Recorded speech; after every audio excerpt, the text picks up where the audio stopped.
Hello everyone. So we're going to start this video mid-process with something completely different because I have to show you guys this. So this is the Traveler's Notebook cover. I ordered it from an Etsy shop called By Shannon Green, and she makes these covers from old vinyl billboards. So this cover is heat resistant. It will take mediums, so it will take paint, it will take splatter, it'll take ink, it'll take all the things. And so I am altering it like crazy using some embossing powder from Emerald Creek. And I also added some sprays, some shimmer sprays on there. And there's some white acrylic paint, I think.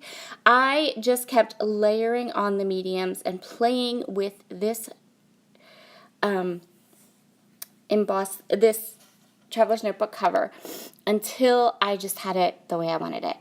So this video goes along with a blog post over on the Emerald Creek blog because I use lots and lots of their embossing powders. And so if you're interested in some more close-up detail of my Traveler's Notebook or the spread we're going to do, you can head over to the coordinating blog post that's over at the Emerald Creek blogs. So I'm just heating up my heat tool. I have a brand new heat tool. This is a Wagner Studio heat tool. It's the fastest heat tool I've ever had. It melts embossing powder so quick, kind of scary quick. So I'm not used to it because I'm not quite used to it yet. I'm still getting the hang of it, simply because my old embossing tool was like super slow, and so I keep wanting it to be like super slow, and it's so not super slow. So I'm embossing this quick, and then I realized that I'm missing a spot. So I'm going to come back in, and I'm going to finish it off. I'm so sorry I'm a little sniffly. I think I have some allergies going on this morning. I don't know what the deal is with that, but.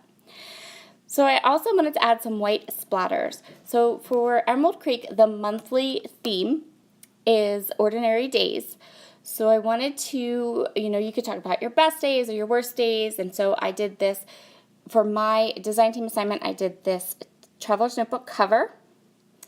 And then I also did a spread about how, and talked about up on the blog about how my kids love animals and we go to the zoo and I love summer. That's my favorite, is to take my boys to one of our local zoos over the summer. So, and I'm going to let that cover dry, and then like I said, that'll finish the cover up, and you can see all the close-ups of it over on the blog. And now we're going to work on a Traveler's Notebook insert.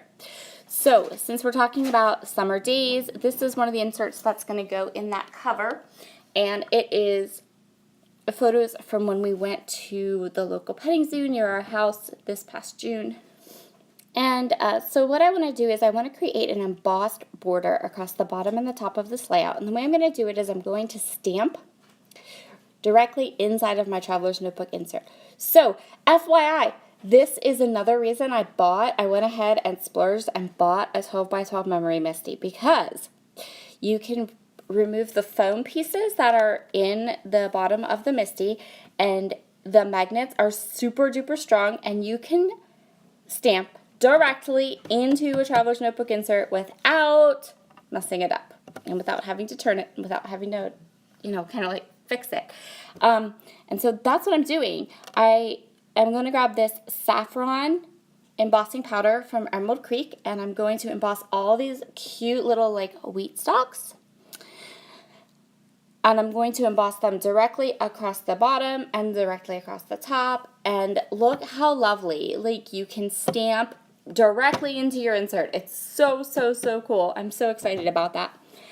So yet another reason why I decided to switch up my stamp platform from the Tim Holtz one to the Memory Misty, because I am a stamper and I want to stamp on all the things. And this lets me stamp on literally all the things.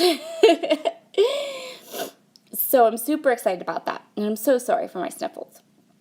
So I have all the embossing done, and as you can see, like, it's not perfect. It's still not going to be as perfect as if you have like a flat, completely flat thing. But my thing is that I would like to be able to work more within my Traveler's Notebook and not have to create pages and then put them into the notebook because it just kind of adds to a lot of the bulk. And if I want that much bulk in my traveler's notebook, I want it to be textural bulk, not I had to add extra pages, if you kind of understand what I'm saying.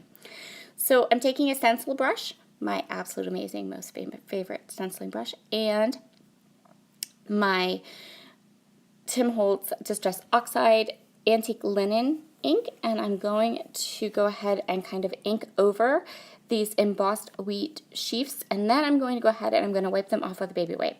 So everything I'm using for my TN spread here is from the Farmhouse collection by Wild Whisper. I love this collection. It was released in September, and it actually might be included in the huge sale that's going on right now. I should have checked before I started this voiceover, but I forgot. I'm not 100% sure if it's on sale or not, but there is a huge sale going on over at their website, so you might want to go check that out, especially if you're in the US and you love their products. Having the collection packs be like $3 or $6 definitely helps when you include the international shipping. So FYI, and you can use my code on top of that, which is DT Sara. So I'm going to go ahead here and I'm just stenciling over this embossing powder to get that nice resist idea going on. And then this Traveler's Notebook spread is going to come together very easy, but I left all the inking in just so you could see how it looks and how I did it. I am a huge, enormous fan of these stencil brushes from Tim Holtz. I think that they're fabulous. And the more I use them, the more I love them. I love them more than ink blending tools. I pull them out for tons of stuff because I just think the effect is amazing. And I love that it collects a lot of the ink, so you still get a really nice inky look. So now I'm going to go over and just run a baby wipe over the stalks and remove that extra ink. And the last thing I'm going to do is I'm going to spray some water on this, just a little bit, a nice watery mist, and then dab it off.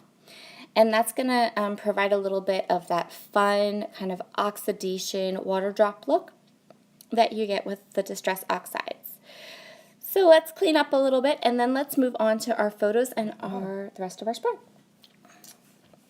So I'm going through the collection here, and I am grabbing scraps. I'm not pulling out any extra full sheets of paper. I'm just grabbing some scraps and some die cuts to create my layout with. Because I know it doesn't have to be really, I don't need a lot. I've got that gorgeous border. This is just a Traveler's Notebook spread, and I'm doing 2 pictures. So I have some layers, a 3x4 card, and a couple die cuts that I thought worked perfectly for this particular spread. I'm going to start by cutting down these sheets of paper, and I'm going to use a bone folder to mark where where the binding is in my Traveler's Notebook, so I can spread it across the 2 pages perfectly. And then I'm also going to go ahead and create a banner across the middle. And you can see there how I have photos kind of taped in there with that ThermoWeb repositionable tape to help me to kind of plan my project out. I do that quite a bit with most of my Traveler's Notebook projects. This one isn't filled up and it's not quite finished yet. So I want to do these banners. So I have these kind of base dark paper that has these lovely kind of words for all the animals and the noises that they make. And then I have this really pretty kind of neutral paper that is the exact same color as the saffron embossing powder and the antique linen. So it's like a tone-on-tone look, and it looks almost exactly like that, like the borders I've made across the top and bottom. So I'm going to ink up just the edges of those banners just to give it a little bit of color. And I'm going to go ahead and add the banners to the ends. Sorry for my fuzzy head. Fuzzy head. Oh, back again, fuzzy head. And why does it do that? Like, I don't know. When I think about my hair, I don't think of it as being that like frizzy and fuzzy. It's really not. But for some reason, get me under these like studio lights and like crazy frizz. I don't know. Anyway, so I'm going to go ahead and I'm going to kind of flip my photos and I end up trimming this one down because I don't want to cover up. I don't mind if the picture overlaps the border, but I don't want it to be like really overlapping the border, if you know what I mean. So I'm going to go ahead and kind of fix that up so that both these photos work together on the page the way I want them to, and then I can add these other little elements to my page. And again, everything, I'm using the stencil brush and I'm getting a little bit of that color, that antique linen color, onto my spread to add some interest and so that everything's not a stark white. I didn't really want, I like the play of how the antique linen kind of melds into the white, and I wanted to bring some of the antique linen color to the die cuts without them being overwhelming. I wanted to have that same effect. So yeah, this is really simple. I'm just going to go ahead and I'm going to put all these elements that I chose down, and that's going to complete this layout. Be sure to head over to the Emerald Creek blog so you can see lots of close-ups and fun little bits and pieces. Oh, wait, one last thing. I'm going to grab some black enamel dots.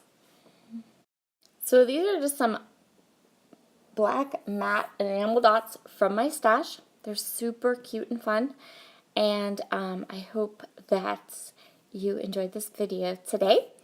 Like I said, be sure to head over to the Emerald Creek blog for my blog post as part of their design team.